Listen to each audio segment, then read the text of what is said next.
Hello everyone, welcome to concept decoder. आप सभी का कॉन्सेप्ट डिकोडर पे स्वागत है। कैसे हैं आप लोग? सबसे पहले मेरे को ये बताइए। वेल, हम लोग पढ़ रहे हैं इंजीनियरिंग हाइड्रोलॉजी, और इंजीनियरिंग हाइड्रोलॉजी के अंदर हम कवर कर रहे हैं कॉन्सेप्ट ऑफ हाइड्रोग्राफ्स। ओके, स्क्रीन पर आपको एक क्वेश्चन दिख रही होगी। हम इस क्वेश्चन को सॉल्व करेंगे आज। हमको एक्चुअली थोड़ा सर्दी हो गया है, फिर भी मैं पढ़ा रहा हूँ, है ना, क्योंकि कोर्स कंप्लीट करना टाइमली बहुत जरूरी है।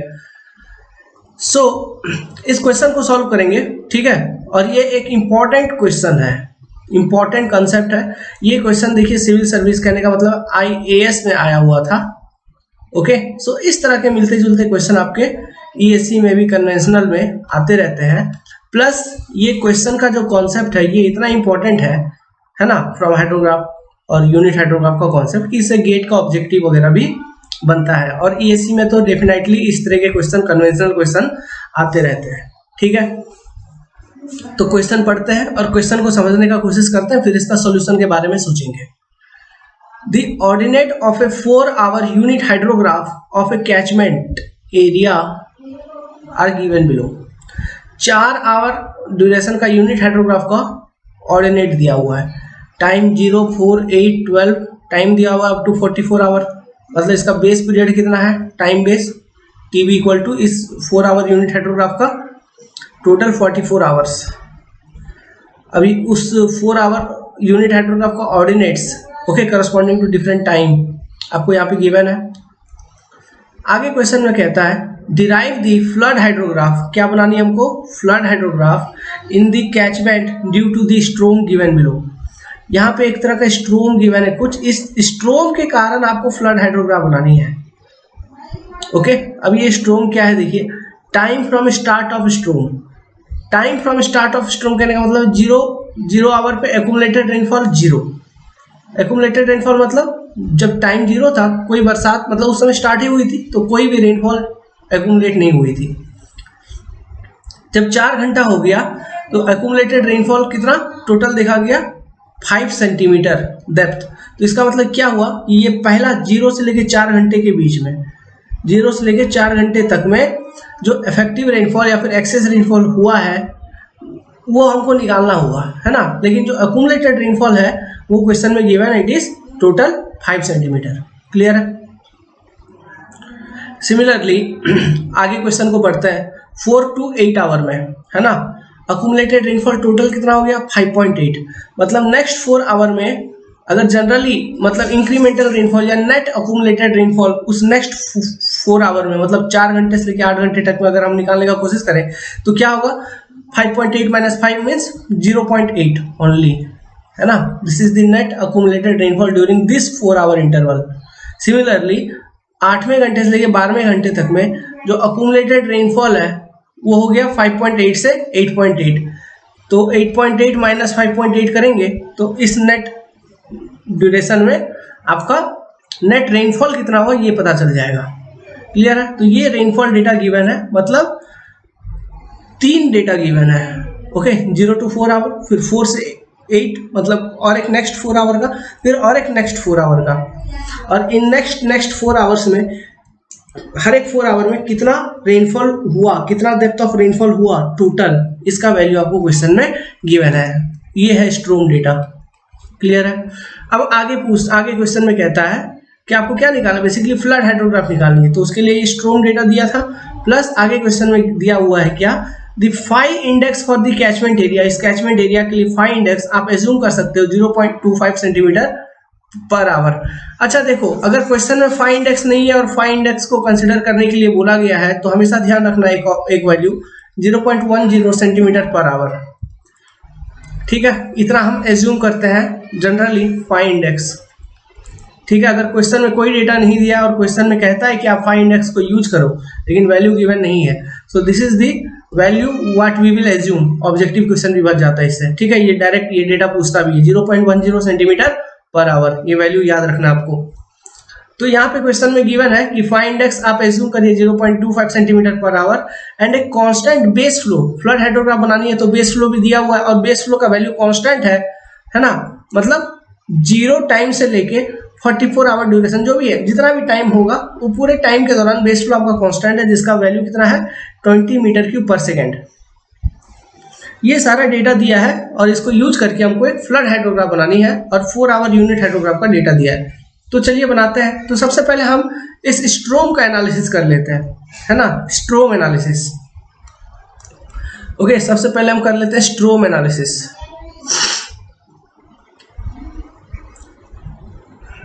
हमको थोड़ा सर्दी भी है, बुखार भी है, लेकिन मैं फिर भी पढ़ा रहा हूँ, क्योंकि अगर नहीं पढ़ाऊंगा तो मेरे को खुद गिल्ट फीलिंग होता है किसी दिन अगर मैं कुछ नहीं बताया तो, है ना। ये बताना जरूरी है, इसलिए एक इसी क्वेश्चन को सॉल्व करेंगे, लेकिन डिटेल में अच्छे से कॉन्सेप्ट सीखेंगे। इस तरह के बहुत सारे अदर क्वेश्चंस आएंगे आपको एग्जाम में।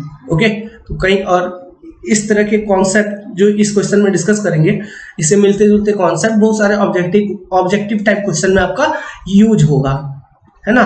तो इस क्वेश्चन को अच्छे से देखिए और कहीं भी कभी भी डाउट आए क्वेश्चन में पढ़ने के बाद वीडियो लेक्चर को पूरा देखिए, आपका डाउट जो भी होगा वो क्लियर हो जाएगा।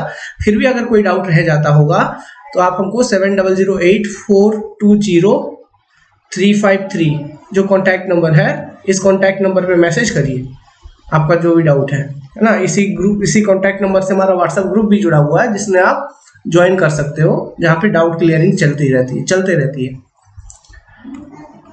आप हमारा पूरा सिविल इंजीनियरिंग का टेक्निकल पैकेज भी एनरोल कर सकते हैं, जो कि पेड है, जो कि आपको अपने एंड्रॉयड एप्लीकेशन पे मिल जाएगा। कॉन्सेप्ट डिकोडर के नाम से ही android app Google play store पे आपको मिल जाएगी, आप वहां से डाउनलोड कर लीजिए। तो चलिए स्ट्रोम डेटा एनालिसिस करते हैं। तो टाइम इक्वल टू पहले क्या था, 0 to 4 आवर के बीच में जो टोटल मतलब रेनफॉल हुआ वो कितना हुआ 5 सेंटीमीटर।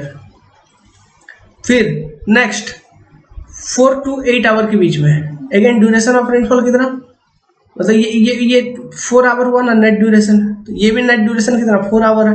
तो नेक्स्ट 4 आवर के दौरान ये पहला, ये दूसरा, फिर तीसरा भी लिख देते हैं 8 से 12। ओके, तो ये भी इसमें नेट क्या है 4 आवर ड्यूरेशन। तो दूसरा 4 आवर के ड्यूरेशन के दौरान जो आपका नेट रेनफॉल था वो कितना था 5.8 माइनस 5, कहने का मतलब है 0.8 सेंटीमीटर। नाउ उसके बाद नेक्स्ट 4 आवर के दौरान जो नेट अकुमुलेटेड रेनफॉल था वो कितना था 8.8 माइनस 5.8, मतलब 3 सेंटीमीटर, मतलब 3 सेंटीमीटर। ठीक है, तो ये आपने हर एक 4 आवर के इंटरवल में जो आपको 12 घंटे तक का दिया हुआ था, है ना, तो उसमें आपने नेट रेनफॉल कितना हुआ, नेट प्रेसिपिटेशन कितना हुआ, ये आपने निकाल लिया। अब देखो अब जब हम फ्लड हाइड्रोग्राफ बनाएंगे, है ना, तो उसमें हमको सबसे पहले क्या चाहिए, मतलब रनऑफ का वैल्यू चाहिए, डायरेक्ट रनऑफ, फिर उसमें हम बेस फ्लो ऐड करेंगे। तो डायरेक्ट रनऑफ किसके कारण मिलता है, एक्सेस रेनफॉल के कारण मिलता है ना, इफेक्टिव रेनफॉल या फिर एक्सेस रेनफॉल के कारण मिलता है। तो क्वेश्चन में आपको कैचमेंट एरिया का फाइंड इंडेक्स गिवन है क्या, देखो 0.25 सेंटीमीटर पर आवर, है ना। अब देखो 0.25 गुना 1 करोगे गुना 4, मतलब पर आवर ना, तो 4 करोगे, ठीक है, क्योंकि यहाँ पे हर एक 4 घंटे का इंटरवल पे हमको डेटा मिल रहा है, स्ट्रोम डेटा, है ना, हर एक 4 आवर का इंटरवल पे हमको स्ट्रोम डेटा मिल रहा है। तो 0.25 इंटू 4 करेंगे तो लॉस कितना होगा मेरा, लॉस इक्वल टू देखो 1 सेंटीमीटर, ये कैसे 0.25 इंटू 4, तो 1 सेंटीमीटर मेरा लॉस हो गया, है ना, उस 4 घंटे के दौरान एज ए इन्फिल्ट्रेशन लॉस। अगर 1 सेंटीमीटर डेप्थ ऑफ रेनफॉल मेरा लॉस हो गया तो मेरे को ओवरऑल कितना बचा, नेट रेनफॉल या फिर एक्सेस रेनफॉल उस पहला 4 घंटे के दौरान 4 सेंटीमीटर का बचा क्या, है ना। नेक्स्ट दूसरा वाला स्ट्रोम देखो, दूसरा वाला स्ट्रोम में भी मेरा लॉस कितना होना चाहिए था 1 सेंटीमीटर मेरा ओवरऑल लॉस होना चाहिए था नेक्स्ट 4 आवर ड्यूरेशन के दौरान। क्यों, फाइंड इंडेक्स उस कैचमेंट एरिया के लिए कितना है 0.25 into 4 equal to total loss 1 centimetre होना चाहिए था, लेकिन मेरा रेनफॉल ही कितना हुआ है 0.8 सेंटीमीटर। तो क्या दूसरे 4 आवर के दौरान क्या आपको किसी भी तरह का एक्सेस रेनफॉल मिलेगा, नो एक्सेस रेनफॉल या फिर नील, यहाँ पे आप लिख लीजिए, मतलब हेडिंग यहाँ पे एक्सेस रेनफॉल, है ना, एक्सेस रेनफॉल। तो दूसरे 4 आवर के दौरान कोई एक्सेस रेनफॉल मिलेगा? नहीं मिलेगा। सिमिलरली तीसरे 4 आवर ड्यूरेशन के दौरान भी आपका नेट लॉस उस कैचमेंट एरिया में एज ए इन्फिल्ट्रेशन लॉस कितना होना चाहिए था? 1 सेंटीमीटर टोटल डेप्थ। तो टोटल रेनफॉल कितना हुआ मेरा? 3 सेंटीमीटर। तो 3 - 1 तो टोटल एक्सेस रेनफॉल कितना मिलेगा आपको? 2 सेंटीमीटर। तो यहाँ ये जो डेटा हमने एनालिसिस किया, जस्ट ए मिनट,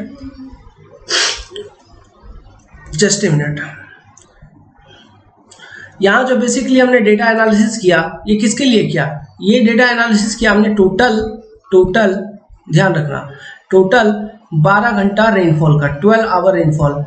और ये 12 आवर का रेनफॉल का डेटा आपको 3 स्टेजेस में गिवन था। पहला 4 घंटा 0 to 4, दूसरा 4 घंटा है ना 4 to 8, तीसरा 4 घंटा 8 से 12। समझ रहे हो? ये 12 घंटे के दौरान ये प्रेसिपिटेशन हुई।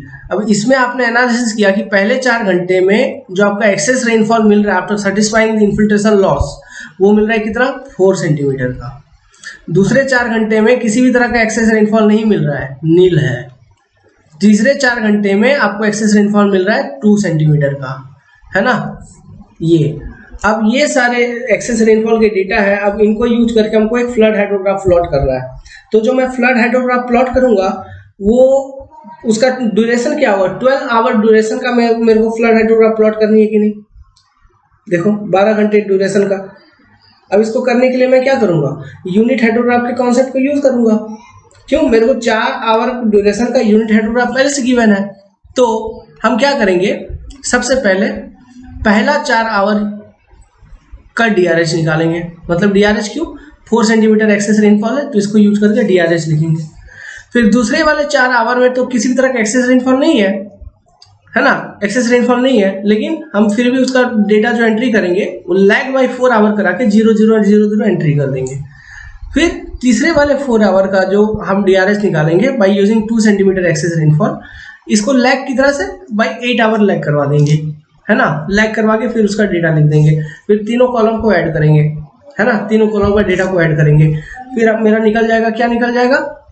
मेरा निकल जाएगा direct runoff hydrograph for total excess rainfall कितना? 4 + 2 6 सेंटीमीटर, है ना। और ड्यूरेशन कितना? 12 घंटा। और ड्यूरेशन कितना? 12 घंटा, है ना। और क्या निकल जाएगा मेरा? 6 सेंटीमीटर टोटल एक्सेस रेनफॉल के लिए आपका 12 घंटा ड्यूरेशन का एक डीआरएच निकल जाएगा। डीआरएच निकल गया, उसमें जो बेस फ्लो का डेटा है 20 20 20 हम ऐड कर देंगे, तो जो मेरा ऑर्डिनेट निकलेगा वो किसका निकल जाएगा? फ्लड हाइड्रोग्राफ का ऑर्डिनेट। समझ में आया क्या? चलो मैं एक कॉलम को सॉल्व करता हूँ। तो सबसे पहले टेबल जो हम बनाएंगे वो कैसे बनाएंगे? सबसे पहले लिखेंगे टाइम। बस बच्चों दिमाग में अपना सोचने वाली बात है ये सब चीज, ज़्यादा कुछ नहीं है। दूसरा कॉलम क्या रहेगा? Ordinate of 4 hour unit hydrograph, ये लिख देंगे। नेक्स्ट तीसरा कॉलम क्या रहेगा? Ordinate of 4 hour DRH of excess rainfall equal to 4 centimetre. चौथा कॉलम क्या रहेगा? सेम लिखता हूं, ordinate of 4 hour DRH of excess rainfall equal to 0 lag by 4 our.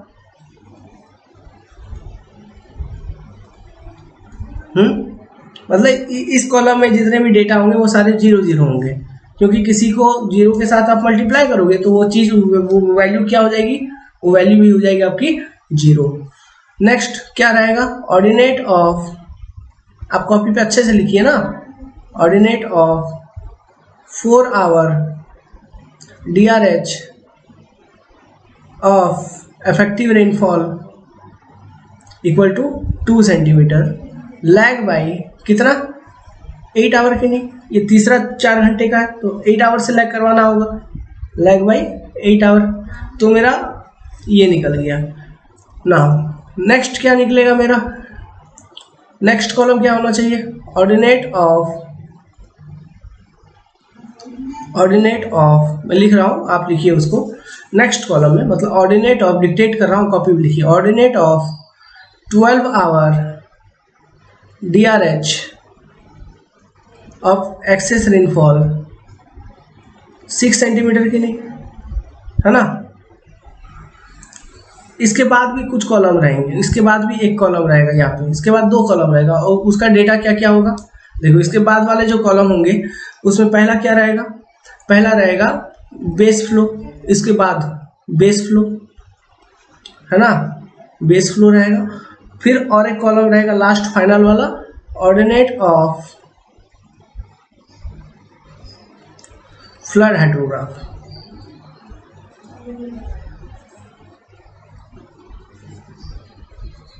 Clear है, ये सारे रहेंगे है ना। मतलब टोटल कितना column, 1 2 3 4 5 6 7 8, total 8 number of column आपका आएगा टेबल में। ठीक है, उसको यूज करके सॉल्व करेंगे। अब मैं यहाँ पे फॉर्मूला लिख देता हूँ हर एक कॉलम का। Let's suppose this is column 1, this is column 2, this is column 3, column 4, column 5, column 6, column 7, column 8। तो देखो सबसे पहले कॉलम 3 से कॉलम 1 कॉलम 2 तो क्वेश्चन में आपको गिवन है इसका सारा डेटा। कॉलम 3 से कैलकुलेशन स्टार्ट होगा, तो column 3 data equal to column 2 data into 4, column 4 data equal to column 2 into 0, column 5 data equal to column 2 into 2, column 6 data equal to column 3 का डेटा प्लस कॉलम 4 का data plus column 5 का data कि नहीं। Now column 7 का आपका base flow का values given है ना, बेस फ्लो का वैल्यूज गिवन है। कॉलम 8 का डेटा जो होगा, छींक आ रही थी, सर्दी है ना, बोला था। कॉलम 8 का जो डेटा होगा इसको हम कैसे कैलकुलेट करेंगे, कॉलम अच्छा कॉलम 8 का डेटा, हाँ कॉलम 6 प्लस कॉलम 7 डेटा, समझ में आया। तो ये टेबल जो है ना आप कॉपी पे अच्छे से बनाइए, मैं भी यहाँ पे एक बार फिर से फेयर में बना देता हूँ, फिर डेटा एंट्री करके सॉल्यूशन उसका कर देता हूँ। कॉन्सेप्ट समझ में आया कि नहीं, कैसे करना है ना, स्ट्रोम को कैसे कंसिडर करना है। इस तरह से आपको स्ट्रोम गिवन होगा तो उसका हर एक ड्यूरेशन में आप इफेक्टिव रेनफॉल या फिर एक्सेस रेनफॉल आपको निकालनी है, and then by calculating the excess rainfall value हर एक ड्यूरेशन में आपने निकाल लिया, फिर उसके अकॉर्डिंग सॉल्यूशन करनी है। क्लियर है, मतलब DRH वगैरह निकालेंगे फिर सॉल्यूशन करनी है। और ध्यान रखिएगा लैग करवाना ना भूलिएगा, है ना, लैग करवाना जरूरी है, क्योंकि यहाँ पे मैं लैग करवा पा रहा हूँ तभी क्योंकि मेरे को टोटल 12 घंटा स्ट्रोम का डेटा गिवन था, तो मैं अकॉर्डिंगली 4-4 घंटे पर लैग करवाया, तो फिर जब टोटल का ऐड करूंगा तो मेरे को 12 घंटे का वो स्ट्रोम का डेटा मिलेगा, या फिर 12 घंटे का मैं फ्लड हाइड्रोग्राफ प्लॉट कर पाऊंगा। तो मैंने कैमरा ऑफ कर दिया क्योंकि एक तो सर्दी थी, प्लस उसके बाद ये जो टेबल हम कंस्ट्रक्ट करते तो उसमें स्पेस ज़्यादा चाहिए था, है ना।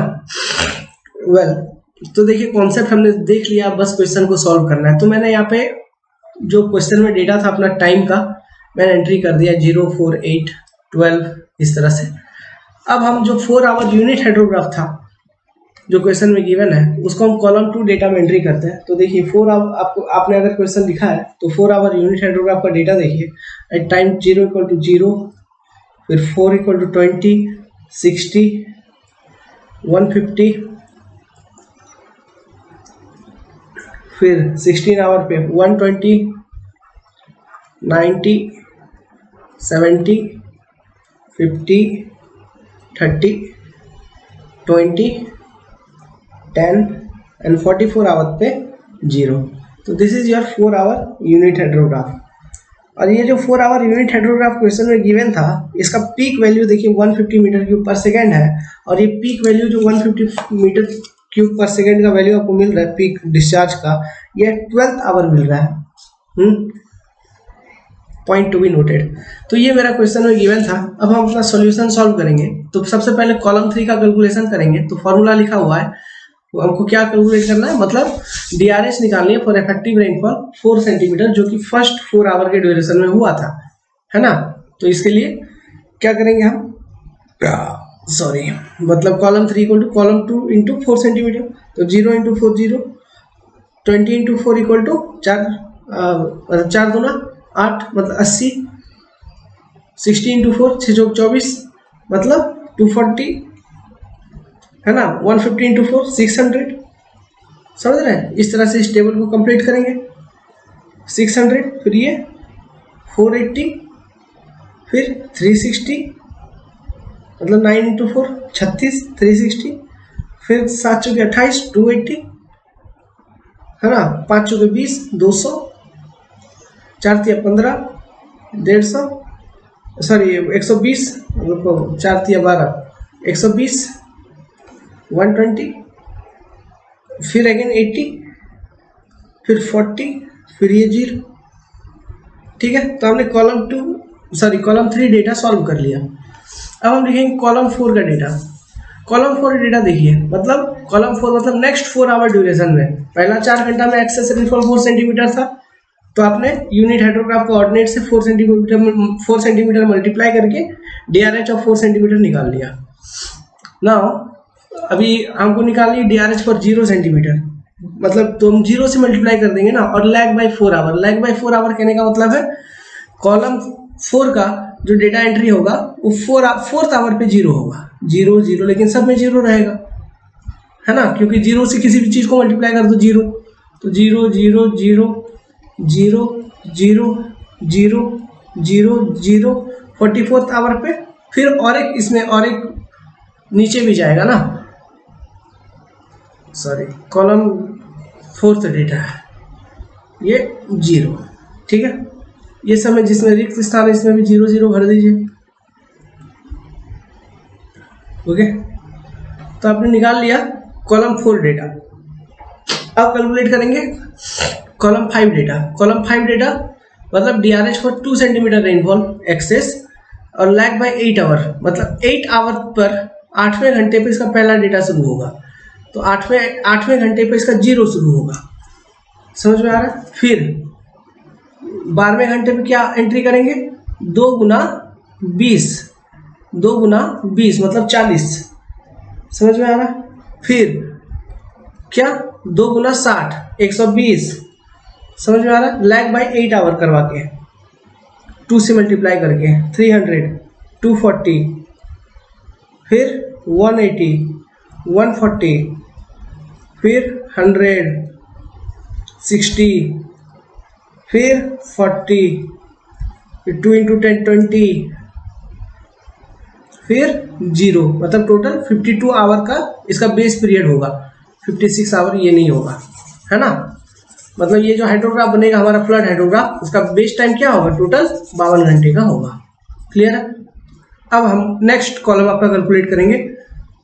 नेक्स्ट कॉलम मतलब कॉलम 6। कॉलम 6 निकालने के लिए क्या करना है, column 3 plus column 4 plus column 5 के डेटा को जोड़ देना। तो 0 पे ये 0 प्लस यहाँ भी 0 होगा, यहाँ भी 0, तो 0 प्लस 0 प्लस 0 इक्वल टू 0।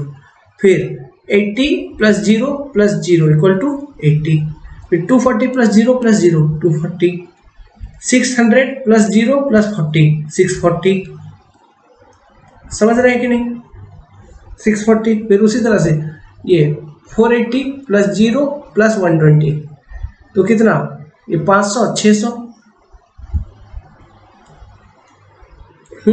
फिर ये नीचे 660 हो जाएगा, फिर ये 520 हो जाएगा, 380 हो जाएगा, फिर 120 प्लस 140 मतलब 260 हो जाएगा, फिर 80 प्लस 100 180 हो जाएगा, 40 प्लस 60 100 हो जाएगा, 0 प्लस 0 प्लस 40 40 हो जाएगा।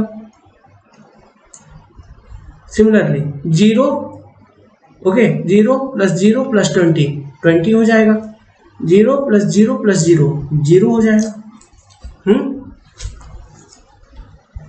तो ये हमने निकाल लिया। अभी क्या निकाल लिया अपना, ऑर्डिनेट ऑफ 12 आवर DRH जिसका एक्सेस रेनफॉल था 6 सेंटीमीटर। 6 सेंटीमीटर क्यों? क्योंकि देखो एक्सेस रेनफॉल टोटल कितना कितना है, 4 सेंटीमीटर पहले वाले में, दूसरे वाले में 0 और लास्ट वाले में 2, तो टोटल एक्सेस रेनफॉल कितना का हुआ 6 सेंटीमीटर। एक्सेस रेनफॉल के लिए 12 आवर का DRH निकल गया। अब बेस फ्लो कांस्टेंट दिया है कितना 20 20 20 एंटर कर दीजिए 20 20 20 20 20 20 कांस्टेंट बेस फ्लो को एंटर करिए। देखिए इस तरह का टेबल, ये सब कैलकुलेशन एक बार कॉन्सेप्ट देख लिया तो उसके बाद सॉल्व करना बड़ा सिंपल होता है। बस ध्यान यही रखना होता है कि एग्जाम में सॉल्व करते वक्त कहीं किसी टेबल पे गलत डेटा एंटर ना कर दो। अगर गलत डेटा एंटर कर दिए पूरा का पूरा कैलकुलेशन फिर गलत हो जाएगा, है ना। फिर से एक बार सही करना होगा, टाइम वेस्ट है, टाइम टेकिंग होता है। और ये 10-10 15-15 नंबर के क्वेश्चन आते हैं, सिंपल क्वेश्चन आते हैं, एक ही बार में सॉल्व करना होता है इन सब चीज़ों को। अब लास्ट में हमको क्या निकाल लेना, ऑर्डिनेट ऑफ फ्लड हाइड्रोग्राफ निकाल लेना है, कॉलम 8। तो इसके लिए क्या करेंगे, कॉलम 6 जो ये है, column 6 data plus column 7 data add कर देंगे। तो 0 + 20 20, 80 + 20 100, है ना। 240 + 20 260, 640 + 20 660, फिर ये 620 680 580। तो देखो ये जो फ्लड हाइड्रोग्राफ मिल रहा है हमको 12 आवर ड्यूरेशन का, है ना, विद बेस फ्लो ऑफ 20, इसका मैक्सिमम पीक कितना है 680, और ये किस टाइम पे हो रहा है 20 आवर पे हो रहा है ना। मैक्सिमम पीक कितना है 680 मीटर क्यूब पर सेकेंड, और ये किस टाइम ऑफ पीक क्या है 20 आवर। तो ये क्वेश्चन भी पूछ सकता है आपको एग्जाम में घुमा फिरा के। ये फिर 400, फिर ये 280 200 120 80 सॉरी 60, है ना। 40 + 20 कितना होगा 60 सॉरी, फिर 40 प्लस 20 + 20 कितना होगा 40, फिर 0 + 20 कितना होगा 20। सो this is your flood hydrograph. तो देखिए बेस फ्लो 20 से शुरू हुआ, 20 पे बेस फ्लो खत्म हो गया, बीच में आपका फ्लड हाइड्रोग्राफ का ऑर्डिनेट्स, और पीक मिला आपको जितना, कितना मिला पीक 680 20 आवर पर, है ना। तो इसी के साथ आपका क्वेश्चन सॉल्व हो गया। ओके, तो यही क्वेश्चन आपसे पूछा था। बताइए किसी को कहीं डाउट है इस तरह के क्वेश्चन में? तो इस तरह के क्वेश्चन बहुत आए होंगे आपके एग्जामिनेशन में। आप ईएससी के प्रीवियस ईयर सॉल्व करोगे तो देखोगे इस तरह के क्वेश्चन भरे हुए हैं। तो उसको ईएससी के, एएमईआई के, या फिर एसएससी जेई के, कोई भी एग्जाम के क्वेश्चन देखोगे उसमें इस तरह के क्वेश्चन भरे हुए होंगे। सो अच्छे से देखना है क्वेश्चन को और सॉल्व करना है ना। Well, good luck. सो इसी के साथ मैं इस वीडियो को एंड करता हूँ। अगर कोई डाउट आए वीडियो में तो आप हमको कांटेक्ट कर सकते हैं 420353, ये हमारा नंबर है। इसी नंबर से हमारा व्हाट्सएप ग्रुप चल रहा है जहाँ पे बहुत सारा डाउट डिस्कशन सेशन चलते रहता है, जहाँ पे प्रीवियस ईयर क्वालिफाइड स्टूडेंट्स सारे अवेलेबल हैं, ओके, इंक्लूडिंग मी। आप हमारा एंड्रॉइड ऐप डाउनलोड कर लीजिए, जैसा कि मैंने वीडियो में पहले बता रखा था कॉन्सेप्ट डिकोडर का। वहाँ पर आपको कोर्स का सब्सक्रिप्शन मिल जाएगा। The course subscription is for 3 years validity, applicable for GATE, ESC, SSC JEE, कोई भी एग्जाम के लिए, है ना। जिस कॉन्सेप्ट से हम पढ़ाते हैं आप देख ही पा रहे होंगे। सिविल इंजीनियरिंग को एक ही बार पढ़ना होता है बच्चों, बार बार पढ़ने की जरूरत नहीं है। Good luck, take care.